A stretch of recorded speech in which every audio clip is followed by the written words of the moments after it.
Баршаңызға қайырлы күн достар. Бүгін сіздермен қарапайым ғана заттардан, барлық үйлеріңізден табылатын заттардан осындай әдемі жұмсақ пирог жасаймыз.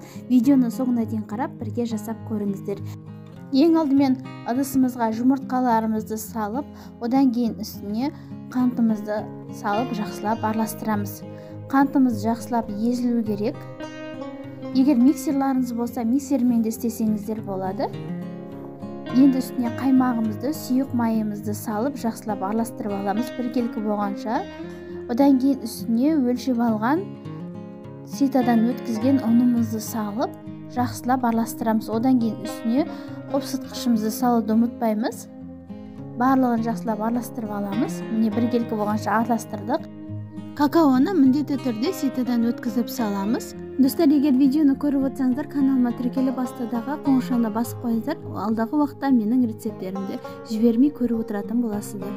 Міне барлығын жақсылап араластырып алдық. Енді формамызға қазір саламыз. Төртбұрышты формамызға осылайына пергамент қағазын салып, үстіне қамырымызды саламыз. Кез келген форманы пайдалана берсеңіздер болады. Дөңгелек болсын, немесе төртбұрышты болсын.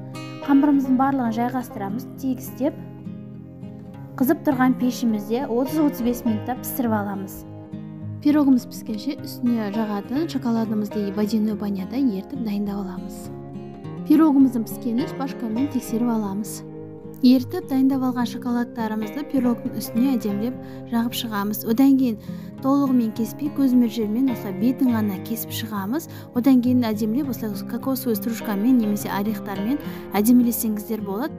Пирогты кез келген нәрсемен әсемдесеңіздер болады. Пирогымыз өте жұмсақ, дәмді болып шығады. Достар, менің каналыма тіркелуді ұмытпаңыздар. Алдағы уақытта мен сіздерге осындай оңай заттардан дайындалатын пирогтардың, кез келген выпечканың рецептісімен бөлісіп отыратын боламын.